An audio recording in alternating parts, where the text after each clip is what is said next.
अस्सलाम वालेकुम students, chemistry class second year. इसका हमने आज चैप्टर नंबर 2 स्टार्ट करना है, जिसका नाम है एस ब्लॉक एलिमेंट्स।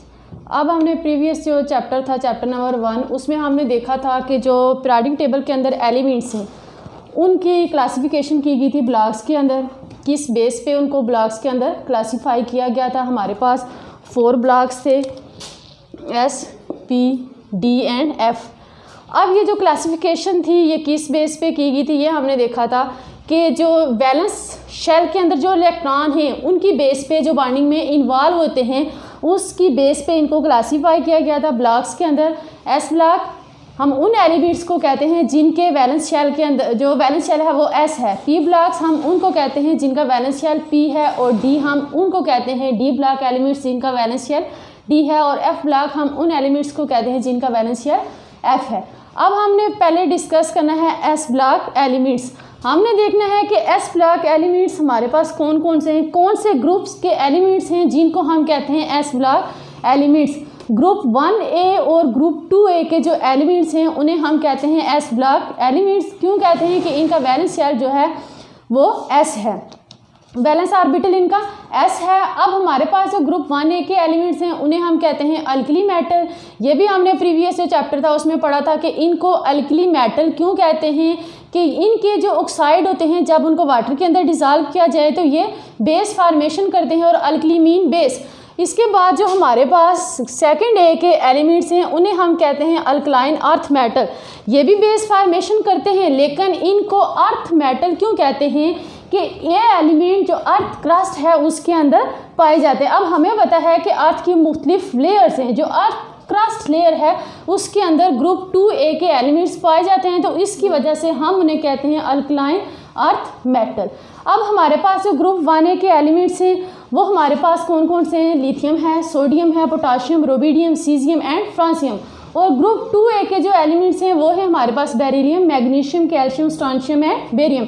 अगर हम इनको देखें, इनकी इलेक्ट्रॉनिक कन्फिग्रेशन को कि कैसे जो है ये एस ब्लॉक के एलिमेंट्स हैं, तो हमारे पास अगर हम लिथियम को देखें तो इसका एटॉमिक नंबर हमारे पास 3 होता है। जब हम इसकी इलेक्ट्रॉनिक कन्फिग्रेशन करते हैं तो 1s2 एंड 2s1, तो वैलेंस जो इसका ऑर्बिटल है वो हमारे पास क्या एस है।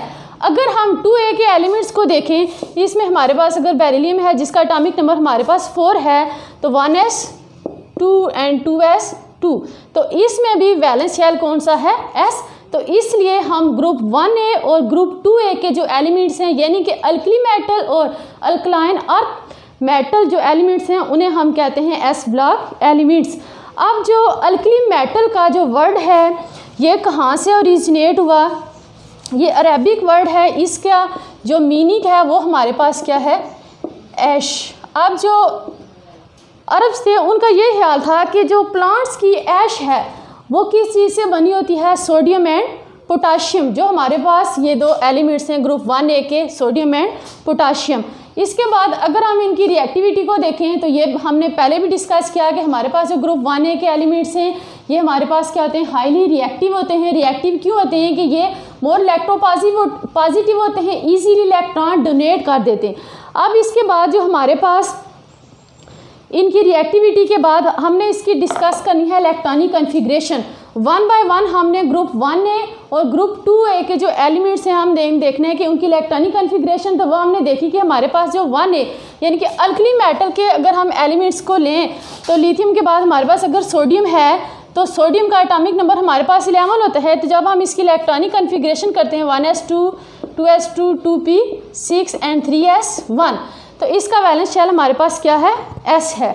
अब वो कहते हैं कि जो अल्कली मेटल हैं ये इलेक्ट्रॉन इजीली लूज करती हैं। जब ये इलेक्ट्रॉन लूज करेंगी तो इनके ऊपर पॉजिटिव चार्ज आएगा, मीन के इन्होंने इलेक्ट्रॉन लूज कर दिया। अब जो मेटल जितने इलेक्ट्रॉन लूज करेगी वही उसके ऊपर चार्ज आएगा। लेकिन ग्रुप 1A के जो एलिमेंट्स हैं ये 1 इलेक्ट्रॉन लूज करेंगे तो ये मोनो पॉजिटिव।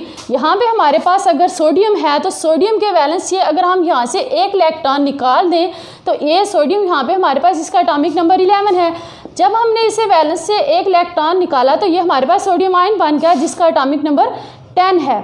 अब ये हमारे पास क्या है, मोनो पॉजिटिव आयन, यानी M किसको रिप्रेजेंट कर रहा है, मेटल को, और पॉजिटिव चार्ज का मतलब क्या है कि यहाँ से हमने एक इलेक्ट्रॉन रिमूव किया। ये हमारे पास क्या है, मोनोपॉजिटिव आयन, यानी कि इससे हमने एक इलेक्ट्रॉन निकाला है। अब कहते हैं कि ये जो हमारे पास अल्कली मेटल हैं इनकी आयोनाइजेशन एनर्जी वैल्यू जो है वो भी वेरी लो होती हैं। अब हमने पढ़ा था कि आयोनाइजेशन एनर्जी क्या होती है, वो भी हमने प्रीवियस जो हमारा चैप्टर था उसमें हमने डिटेल से डिस्कस किया था कि आयोनाइजेशन एनर्जी क्या है। अब कहते हैं कि हमारे पास जो अल्कली मेटल के मेटल्स हैं इनकी आयोनाइजेशन एनर्जी वैल्यू लो होती है। जब हम लेफ़्ट से राइट की तरफ मूव करते हैं पीरियोडिक टेबल में तो आयोनाइजेशन एनर्जी वैल्यू इंक्रीज़ करती है। तो लेफ़्ट साइड पे हमारे पास अल्कली मेटल हैं तो इसलिए अल्कली मेटल की आयोनाइजेशन एनर्जी की वैल्यू लो है।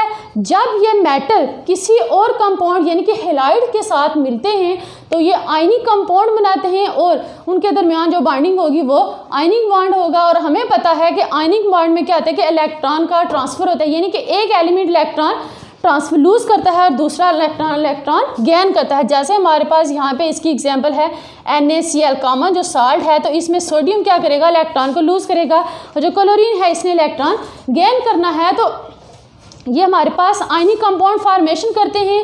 और ग्रुप 1A के जितने भी एलिमेंट्स हैं तो इनकी ऑक्सीडेशन स्टेट, अगर हम ग्रुप की बेस पे, पीछे भी हमने प्रीवियस चैप्टर में हमने पढ़ा था ऑक्सीडेशन स्टेट पीरियोडिक टेबल के अंदर जितने भी एलिमेंट्स हैं उनकी ऑक्सीडेशन स्टेट किस बेस पे की गई, तो उसमें हमने ग्रुप 1A से ग्रुप 4A तक देखा था कि एलिमेंट्स की जो ऑक्सीडेशन है वो ग्रुप की बेस पे, यानी कि एलिमेंट जिस ग्रुप के साथ है, जिस ग्रुप के अंदर है वही उसकी ऑक्सीडेशन स्टेट होगी। अब अल्कली मेटल जो है वो ग्रुप 1A के अंदर हैं तो इनकी ऑक्सीडेशन स्टेट क्या होगी, +1। अब ये आप अपनी बुक को देखें अगर, तो इसमें ये टेबल बना हुआ है जिसमें अल्कली मेटल की इलेक्ट्रॉनिक कन्फिग्रेशन और साथ उनकी फिजिकल प्रॉपर्टीज़ उनने मेंशन की हैं। अब जो इलेक्ट्रॉनिक कन्फिग्रेशन 1 बाय 1 हर एक अल्कली मेटल का उन्होंने एटॉमिक नंबर लिखा हुआ है। एटॉमिक नंबर लिखने के बाद उनकी इलेक्ट्रॉनिक कन्फिग्रेशन, आयोनाइजेशन एनर्जी क्या है, electron affinity, electronegativity, atomic radius, ionic radius, melting point, boiling point, density and heat of hydration. यह टेबल के अंदर अल्कली मेटल के जितने भी मेंबर्स हैं उन सब की उन्हें क्लासिफिकेशन में लिखा हुआ है। इसके बाद हम डिस्कस करते हैं अल्कलाइन अर्थ मेटल, यानी कि ग्रुप 2A के जो एलिमेंट्स हैं। 2A में हमारे पास बेरिलियम है, फर्स्ट हमारे पास क्या है, बेरिलियम है, मैग्नीशियम है, कैल्शियम, स्ट्रोंशियम एंड बेरियम। अब कहते हैं कि जो ग्रुप 2A के एलिमेंट्स हैं अल्कलाइन अर्थ मेटल हैं, तो इनका भी जो शेल है वो हमारे पास कौन सा है, बैलेंस शेल हमारे पास क्या है, S है। लेकिन हमारे पास जो S ऑर्बिटल है ग्रुप 1A में हमने देखा था कि S ऑर्बिटल के अंदर 1 इलेक्ट्रॉन था, लेकिन जो हमारे पास अल्कलाइन अर्थ मेटल हैं इनमें हमारे पास जो S ऑर्बिटल है उसके अंदर 2 इलेक्ट्रॉन है। यहाँ पे हमारे पास अगर बेरिलियम है जिसका एटॉमिक नंबर 4 होता है, अगर हम इसके इलेक्ट्रॉनिक कन्फिग्रेशन करें तो 1s2 and 2s2, तो यहाँ में हमारे पास जो ग्रुप 2A के एलिमेंट्स हैं उसके वैलेंस शेल जो है वो वैलेंस शेल के अंदर 2 इलेक्ट्रॉन होते हैं और ग्रुप 1A के अंदर 1 इलेक्ट्रॉन।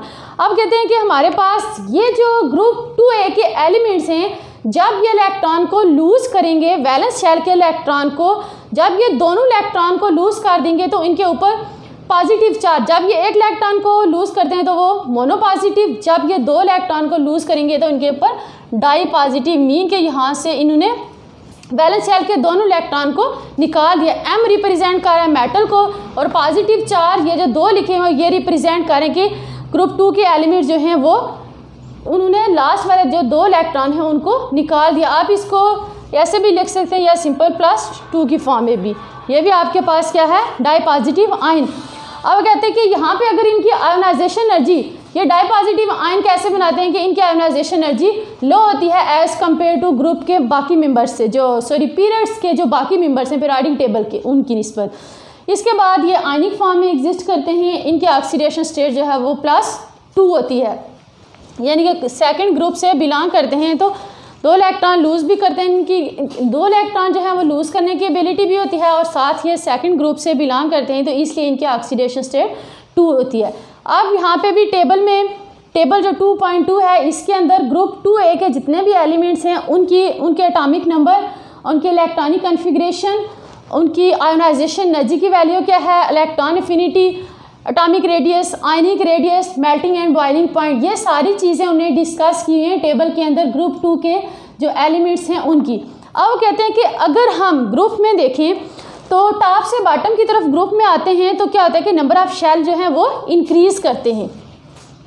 यहाँ पे हम देखें कि अगर ग्रुप 1A के एलिमेंट्स को सपोज देखें तो 1A के हमारे पास जो एलिमेंट पहला हमारे पास क्या है, लिथियम, सेकंड हमारे पास क्या है, सोडियम। हाइड्रोजन को यहाँ पे हम डिस्कस नहीं कर रहे, आपने देखा था कि उसको ग्रुप 1A के टॉप में रखा। उसकी जो वजह थी वो भी हमने पिछले चैप्टर में डिस्कस किया था कि उसकी प्रॉपर्टीज जो है वो एग्जैक्टली इनके साथ मैच नहीं करती। यहाँ पे हमारे पास जो ग्रुप 1A का फर्स्ट एलिमेंट है वो हमारे पास क्या है, लिथियम है, सेकंड हमारे पास सोडियम है। वो कहते हैं कि टॉप से बॉटम की तरफ जब हम आते हैं तो नंबर ऑफ शेल इंक्रीज करते हैं 1 स्टेप, और जो नंबर ऑफ शेल होता है वो इक्वल होता है किसके, पीरियड के, कि एलिमेंट कौन से पीरियड से बिलोंग कर रहा है। अब हमें पता है कि पीरियोडिक टेबल का जो फर्स्ट पीरियड है उसके अंदर 2 एलिमेंट्स हैं, हाइड्रोजन एंड हीलियम, तो ये हमारे पास फर्स्ट पीरियड है।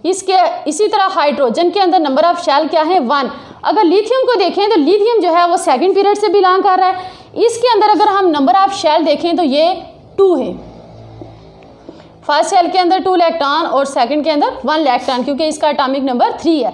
सोडियम का एटॉमिक नंबर 11 है, इसके अंदर नंबर ऑफ शेल 3 है। इसी तरह पोटाशियम, तो नंबर ऑफ शेल जो हैं वो किसके इक्वल हैं, नंबर ऑफ पीरियड, यानी कि जिस पीरियड से ये बिलोंग कर रहा है। अब हमने इसके बाद इनकी देखनी है अकोरेंस अल्कली मेटल की, और जो हमारे पास अल्कलाइन अर्थ मेटल्स हैं इनकी अकोरेंस के किस फॉर्म में पाए जाते हैं।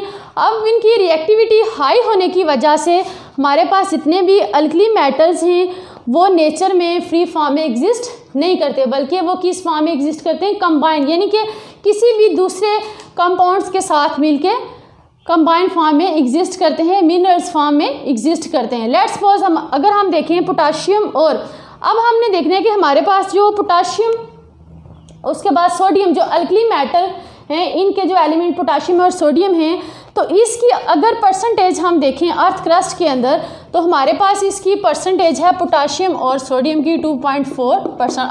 अर्थ क्रस्ट क्या है कि अर्थ की जो लेयर, अब हमारे पास जो अर्थ है इसकी मुख्तलिफ लेयर है। सबसे जो इनर वाली लेयर होती है उसे हम कहते हैं इनर कोर, फिर आउटर कोर, इसके बाद जो आती है वो हमारे पास होता है मेंटल, और लास्ट वाले जो है वो है अर्थ क्रस्ट। क्रस्ट के अंदर जो सोडियम और पोटाशियम है इसकी परसेंटेज 2.4 है। इसके बाद कहते हैं कि हमारे पास जो स्मॉल अमाउंट में एग्जिस्ट करते हैं रुबिडियम और सीजियम। रुबिडियम और सीजियम, पोटाशियम के बाद हम देखते हैं रुबिडियम और सीजियम को, तो कहते हैं कि स्मॉल अमाउंट जो है वो रुबिडियम एंड सीजियम की पाई जाती है किसके अंदर, पोटाशियम के जो साल्ट होते हैं उनके अंदर। लास्ट वाला जो हमारे पास एलिमेंट है वो है फ्रांसियम। अब फ्रांसियम को वो क्यों नहीं डिस्कस कर रहे, ये हमारे पास एक रेडियो एक्टिव एलिमेंट है, ये अनस्टेबल है, इसको लैब के अंदर आर्टिफिशियली प्रिपेयर किया जाता है, इसलिए इसको इन डिटेल यहाँ पे स्टडी नहीं किया जाता। अगर स्टेबिलिटी की बात की जाए तो यहाँ तक रुबिडियम सीजियम तक हमारे पास जो स्टेबल एलिमेंट्स हैं वो ग्रुप 1A के। इसके बाद अगर हम अल्कलाइन अर्थ मेटल यानी कि ग्रुप 2A के एलिमेंट्स की अकरेंस को देखें तो अल्कली मेटल की तरह वो भी हाईली रिएक्टिव होते हैं, यानी कि उनकी रिएक्टिविटी की वजह यह है कि वो इजीली इलेक्ट्रॉन जो मेटल हैं वो डोनेट कर देती हैं। अब हाईली रिएक्टिव होने की वजह से ये कभी भी फ्री फॉर्म में एग्जिस्ट नहीं करते, बल्कि कंबाइंड फॉर्म में नेचर के अंदर एग्जिस्ट करते हैं। अब कहते हैं कि हमारे पास जो ग्रुप 2A के एलिमेंट्स हैं कैल्शियम है और मैग्नीशियम।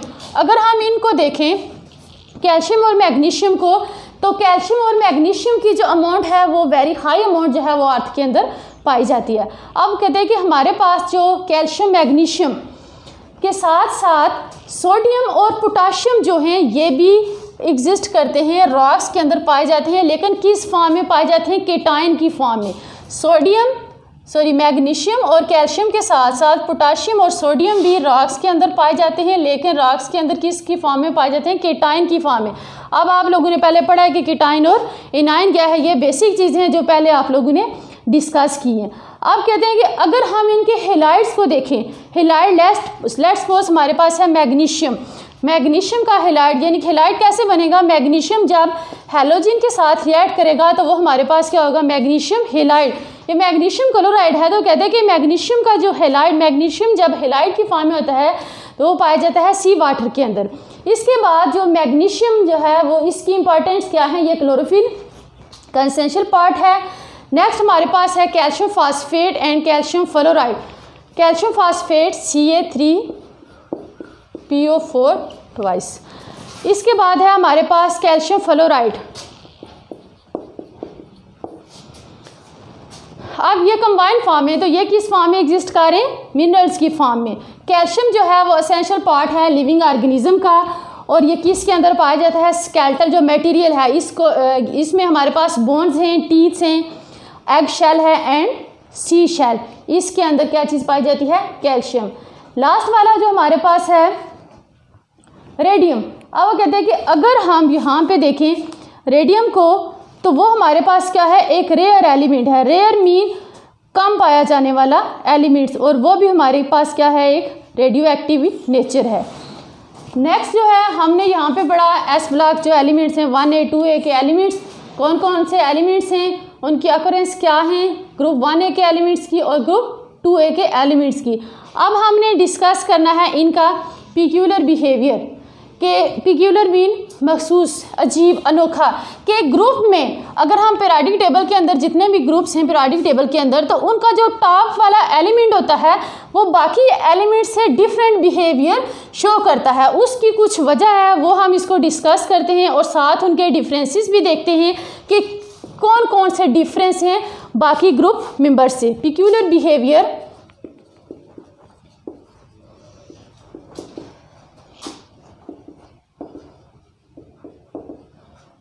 तो हम ग्रुप 1A के एलिमेंट्स को हम देख रहे हैं, तो हमारे पास जो 1A के एलिमेंट्स में सबसे टॉप पे क्या है? Lithium, sodium, potassium and rubidium, caesium. हमने डिस्कस करना है पिक्यूलर बिहेवियर किसका? लिथियम का। कि लिथियम का जो बिहेवियर है वो बाकी ग्रुप मेंबर से कैसे डिफरेंट है। लिथियम की तरह अगर हम बेरिलियम को देखें तो बेरिलियम की भी कुछ प्रॉपर्टीज़ ऐसी होंगी जो बाकी जो ग्रुप मेंबर हैं इसके इनसे डिफरेंट है। इसी तरह बोरान है, carbon, nitrogen, oxygen and fluorine. तो टॉप वाले ग्रुप के जितने भी मेंबर्स हैं उनकी प्रॉपर्टीज़ बाकी ग्रुप मेंबर से डिफरेंट होती हैं। तो इनकी जो प्रॉपर्टीज़ जो डेविएट करती हैं, डिफरेंट होती हैं, वो किस वजह से होती हैं? एक दो टॉप पे हम देखें तो इनका जो साइज़ होता है वो स्मॉल होता है। अब यहाँ पे देखें कि लिथियम का साइज़ क्या है? स्मॉल साइज़ है, और साइज़ जितना स्मॉल होगा उसकी जो हमारे पास एलिमेंट है उसकी हाई चार्ज डेंसिटी होगी। साइज स्मॉल होने की वजह से इसकी चार्ज डेंसिटी क्या है? हाई है। तो इसलिए ये जो लिथियम है वो बाकी ग्रुप मेंबर से डिफरेंट है। यानी कि यहाँ पे एटॉमिक नंबर इंक्रीज का है, नंबर ऑफ शेल इंक्रीज का है, तो साइज उसका इंक्रीज हो रहा है। लिथियम जो है इसका एटॉमिक नंबर 3 है, 11, 19। जैसे जैसे एटॉमिक नंबर इंक्रीज करेगा चार्ज उनका साइज उनका क्या होगा? इंक्रीज करेगा, और चार्ज डेंसिटी उनकी डिक्रीज होगी। लिथियम का जो है वो साइज स्मॉल होने की वजह से इसकी हाई चार्ज डेंसिटी है, यानी कि इलेक्ट्रॉन और जो प्रोटॉन की अट्रैक्शन है वो आपस में स्ट्रांग है। अब इनके हम डिफरेंस जो है इनको डिस्कस करते हैं। तो फर्स्ट जो हमारे पास डिफरेंस है लिथियम का बाकी ग्रुप मेंबर से वो ये है कि लिथियम जो है हमारे पास एक तो हार्डर है, हार्डर, एंड सेकेंड जो डिफरेंस है वो क्या है? लाइटर। बाकी ग्रुप मेंबर से हार्ड भी है और लाइट भी है। सेकेंड जो डिफरेंस है वो हमारे पास क्या है कि लिथियम का जो साल्ट है वो लेस सॉल्युबल होते हैं वाटर के अंदर, लेकिन बाकी जो ग्रुप मेंबर हैं पोटाशियम, सोडियम है, पोटाशियम है, वो वाटर के अंदर सॉल्युबल होते हैं। और इसकी एग्जांपल हमारे पास क्या है? लिथियम हाइड्रोक्साइड है, ये वाटर के अंदर लेस सॉल्युबल है। सेकंड हमारे पास है lithium fluoride and so on. इसके बाद है लिथियम फास्फेट है, लिथियम कार्बोनेट। अब नेक्स्ट जो इनका डिफरेंस है वो है लिथियम जो है वो कम्प्लेक्स फॉर्मेशन करते हैं। लिथियम जब किसी कंपाउंड के साथ मिलते हैं तो वो कम्प्लेक्स फॉर्मेशन करते हैं। अब कम्प्लेक्स क्या होता है कि कम्प्लेक्स कंपाउंड, इनको हम डिस्कस करेंगे चैप्टर नंबर 6 के अंदर। कम्प्लेक्स कंपाउंड में क्या होता है कि हमारे पास कंपाउंड के दो पार्ट्स होते हैं, एक होता है कीटाइनिक और दूसरा होता है इनाइनिक। उन कंपाउंड्स को हम कहते हैं कम्प्लेक्स कंपाउंड। तो लिथियम जो है वो कम्प्लेक्स कंपाउंड बनाता है, लेकिन जो बाकी मेंबर्स हैं अल्कली मेटल के वो कम्प्लेक्स कंपाउंड फॉर्मेशन नहीं करते। अब जो हमारे पास लिथियम का एक स्टेबल कम्प्लेक्स कंपाउंड है वो हमारे पास क्या है? Tetra amine lithium.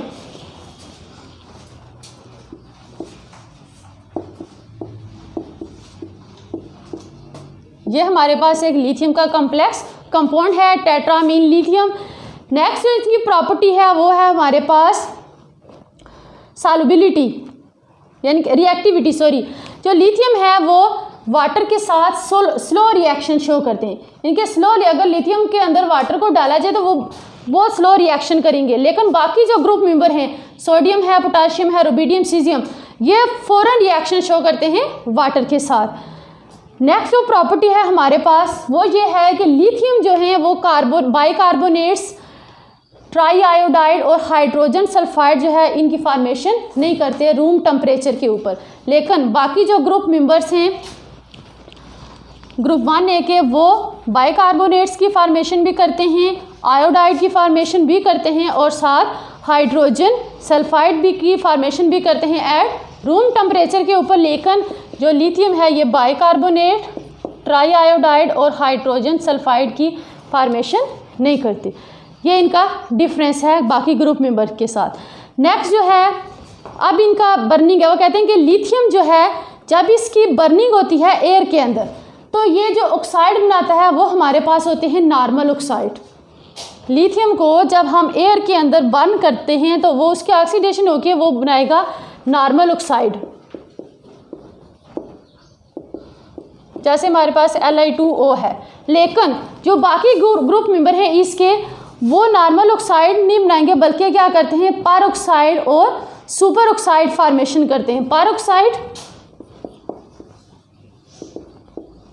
And super oxide.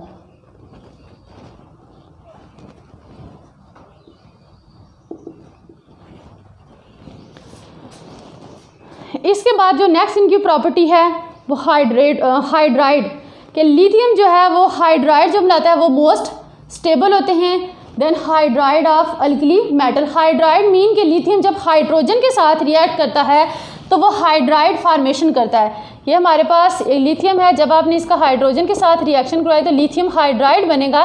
वो कहते हैं कि लिथियम का जो हाइड्राइड है वो स्टेबल होता है एज़ कम्पेयर टू बाकी ग्रुप मेंबर से। इसके बाद जो इनकी नेक्स्ट प्रॉपर्टी है, लिथियम के कंपाउंड जो होते हैं वो मोर कोवलेंट इन नेचर होते हैं और मोर कोवलेंट इन नेचर होने की वजह से लिथियम के जो हेलाइड्स हैं वो सॉल्युबल होते हैं इन ऑर्गेनिक सॉल्वेंट के अंदर। अब ऑर्गेनिक सॉल्वेंट के अंदर वो सॉल्युबल होते हैं एंड वो कहते हैं कि अल्काइल एंड एराइल ग्रुप जो होते हैं, alkyl and aryl of lithium are more stable than those of other alkali metal.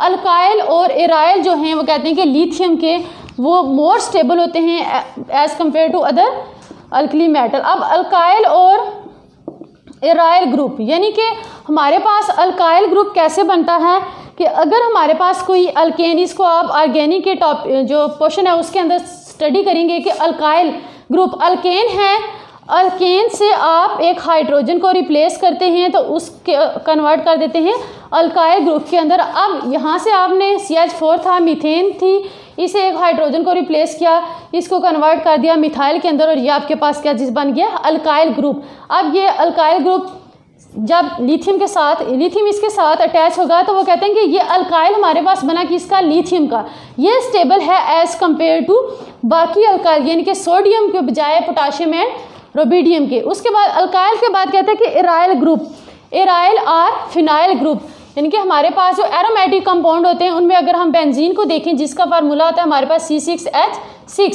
तो इससे भी हमने क्या करना है कि यहाँ से हम क्या करते हैं कि एक हाइड्रोजन जो है उसको रिप्लेस करते हैं और ये जो C6 है H5 बन जाता है और ये हमारे पास कौन सा ग्रुप होगा एराइल, और जब इसके साथ लिथियम अटैच होगा तो ये हमारे पास होगा एराइल लिथियम। अब कहते हैं कि ये मोस्ट स्टेबल है एज़ कम्पेयर टू बाकी मेंबर से। अब इसकी जो रिएक्टिविटी को देखें तो कहते हैं कि लिथियम जो है वो लीस्ट रिएक्टिव हैं एज़ कम्पेयर टू बाकी जो अल्कली मेटल्स हैं उनकी। नेक्स्ट इनकी जो प्रॉपर्टी है वो है कि जब आप इनको हीट करते हैं यानी कि किसी भी गैस के साथ अगर हम इनको हीट करें तो यहाँ पे जो हमारे पास इसकी एग्जांपल में दिया है कि अगर हमारे पास एक एसिटाइलिन गैस है C∼CH C2H2, ये ऑर्गेनिक केमिस्ट्री जो ऑर्गेनिक पोर्शन है उसमें हम देखेंगे कि ये अल्केन, अल्कीन और अल्काइन क्या होते हैं। वो कहते हैं कि एसिटाइलिन एक गैस है, अगर हम इसको पास करते हैं किससे, लिथियम से, तो ये लिथियम के साथ रिएक्शन शो नहीं करेगी, लिथियम एसिटाइलाइड जो यहाँ पे प्रोड्यूस नहीं होंगे। लेकिन अगर हम इसी एसिटाइलिन का रिएक्शन करवाते हैं सोडियम के साथ, तो यहाँ पे हमारे पास क्या चीज़ बनेगी, sodium एसिटाइलाइड, Na positive,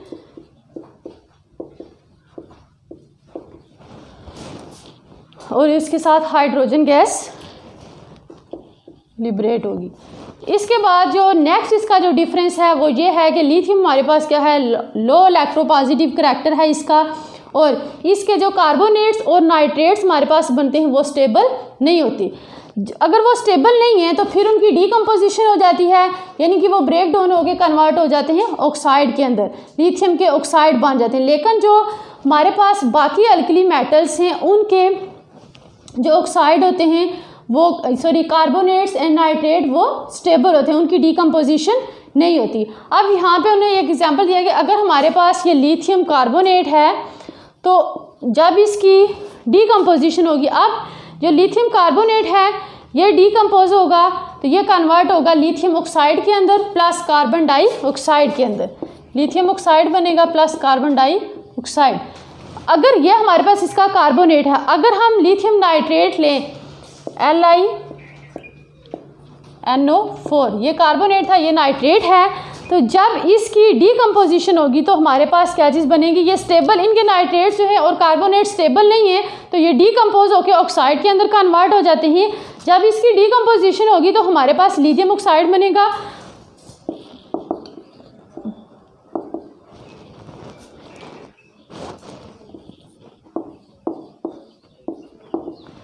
nitrogen oxide, dinitrogen oxide plus oxygen. इसके बाद अगर हम जो बाकी एलिमेंट्स हैं उनके कार्बोनेट्स और नाइट्रेट्स को देखें तो हमारे पास उनके डिफरेंट प्रोडक्ट्स बनती हैं कि हमारे पास अगर सोडियम नाइट्रेट है तो जब वो डीकम्पोज होगा तो वो हमारे पास सोडियम ऑक्साइड नहीं बनाएगा बल्कि वो बनाएगा सोडियम नाइट्राइड। सोडियम नाइट्रेट है NaNO3, ये हमारे पास सोडियम है, NO3 क्या है, नाइट्रेट। जब इसकी डीकम्पोजिशन होगी तो ये कन्वर्ट हो जाएगा सोडियम नाइट्राइड के अंदर, NaNO2, NO2 क्या है आपके पास, नाइट्राइड है, और साथ ही इसके क्या चीज़ रिलीज होगी, ऑक्सीजन। तो हमारे पास जब डीकम्पोजिशन होगी लिथियम के ऑक्साइड, जो लिथियम के कार्बोनेट नाइट्रेट्स हैं और बाकी जो ग्रुप मेंबर के नाइट्रेट्स हैं उनकी डीकम्पोजिशन होगी तो यहाँ पे हमारे पास इनके डिफरेंट प्रोडक्ट्स, लिथियम जो है वो ऑक्साइड फॉर्मेशन करेगा, लेकिन जो बाकी मेंबर हैं इनमें ऑक्साइड नहीं बनेगा बल्कि नाइट्रेट जो है वो नाइट्राइड के अंदर कन्वर्ट हो जाएगा। अब जो नेक्स्ट इनका डिफरेंस है वो हमारे पास क्या है कि लिथियम हाइड्रोक्साइड को जब हम हीट करते हैं, अगर हमारे पास लिथियम हाइड्रोक्साइड है तो उसको हम हीट करेंगे तो वो कन्वर्ट हो जाएगा किसके अंदर, लिथियम ऑक्साइड के अंदर। लेकिन जो बाकी ग्रुप मेंबर्स हैं वो इस तरह का बिहेवियर शो नहीं करते, और ये कि लिथियम हाइड्रोक्साइड को जब हमने हीट किया तो वो कन्वर्ट हो जाएगा लिथियम ऑक्साइड के अंदर। ये लिथियम हाइड्रोक्साइड है, आपने इसको हीट करना है तो ये कन्वर्ट हो जाएगा लिथियम ऑक्साइड के अंदर प्लस वाटर। लेकिन जो बाकी ग्रुप मेंबर हैं वो इस तरह का बिहेवियर शो नहीं करते। नेक्स्ट इनकी प्रॉपर्टी है कि लिथियम जो है वो रिएक्ट करता है किसके साथ, नाइट्रोजन के साथ। इसका लिथियम का रिएक्शन हमने करवाना है नाइट्रोजन के साथ। लिथियम है, जब ये रिएक्ट करेगा नाइट्रोजन के साथ तो हमारे पास क्या चीज़ बनेगी, लिथियम नाइट्राइड। लेकिन जो बाकी ग्रुप मेंबर हैं वो इस तरह का बिहेवियर शो नहीं करते, यानी कि वो नाइट्रोजन के साथ डायरेक्ट रिएक्शन शो नहीं करते। इसके बाद नेक्स्ट जो हमारे पास इसका डिफरेंस है वो है लिथियम जो क्लोराइड हैं इनकी एक्सोथर्मिक हीट ऑफ सोल्यूशन होती है, यानी कि अगर हमारे पास LiCl है, लिथियम क्लोराइड है, तो जो सोल्यूशन की हीट होगी वो क्या होगी, एक्सोथर्मिक। एक्सोथर्मिक मीन के हीट जो है वो सोल्यूशन से रिलीज हो रही है। हीट ऑफ सोल्यूशन के जब हम सोल्यूशन बनाते हैं तो उस दौरान हीट जो रिलीज होती है या वो गेन करता है तो वो सोल्यूशन की हीट होती है। अब वो कहते हैं कि लिथियम क्लोराइड की हमारे पास जो हीट ऑफ सोल्यूशन है वो क्या है, एक्सोथर्मिक है। लेकिन अगर हम सोडियम क्लोराइड या पोटाशियम क्लोराइड देखें तो उनकी जो हीट ऑफ सोल्यूशन है, यानी कि सोल्यूशन हीट को अपने अंदर गेन करेगा, वो क्या होगी, एंडोथर्मिक। नेक्स्ट जो इनकी लास्ट जो डिफरेंस है वो हमारे पास क्या है, lithium carbide Li2C2। Lithium carbide वो कहते हैं कि इसमें हमारे पास लिथियम जो है, अगर हम बाकी ग्रुप मेंबर के साथ इसको कंपेयर करें तो सिर्फ लिथियम जो है वो डायरेक्ट कार्बन के साथ रिएक्शन शो करता है, डायरेक्ट कार्बन के साथ रिएक्शन करके लिथियम कार्बाइड बनाएगा। लेकिन जो बाकी ग्रुप मेंबर्स हैं वो डायरेक्ट कार्बन के साथ रिएक्शन शो नहीं करते, उनमें डायरेक्ट लिथियम कार्बाइड जो है वो नहीं बनता, बल्कि अगर हम कोई रिएक्शन करवा रहे हैं तो उसमें as a by product carbide की फॉर्मेशन होगी। लेकिन लिथियम जो है वो डायरेक्ट कार्बन के साथ रिएक्ट करके लिथियम कार्बाइड बनाएगा। यह था हमारे पास पिक्यूलर बिहेवियर ऑफ लिथियम के लिथियम जो है वो बाकी ग्रुप मेंबर से कैसे है और हाई चार्ज उसकी डेंसिटी है। ठीक है स्टूडेंट्स, आज हमने डिस्कस किया पिक्यूलर बिहेवियर ऑफ लिथियम। अब जो हमारा नेक्स्ट टॉपिक होगा उसको हम डिस्कस करेंगे पिक्यूलर बिहेवियर ऑफ बेरिलियम। ठीक है, अल्लाह हाफिज़।